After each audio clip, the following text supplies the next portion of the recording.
huu mwezi mtukufu wa Ramadhan itakapoisha, na sisi pia tumefunga na tumemaliza kwa amani na kwa furaha.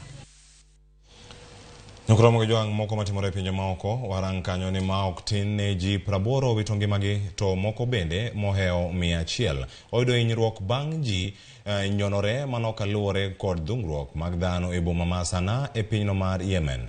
Dhungruok no ne obedo e kinde mane oganda makwar ne ochopo e skul moro e bomano mano ma Sanaa e kinde mane joma chunygi ng'won ne pogo omenda kaka mich ne jopiny kaka mich no e kindegi mag Ramadhan. Joneno mago bende ne owacho kanyo ni rowere moko ne omuocho magina mar gayo oganda, to kuom hawi marach ne ogoyo weche sitima ma bende ne omuoch matek kendo kelo kihonko ne jopiny mane pod rito mich makamago. Migawo mar arita e pinyno owacho ni gisegolo ringre e jogo manowito ngimagi ka joma ohinyore ne orwaki e ute thieth.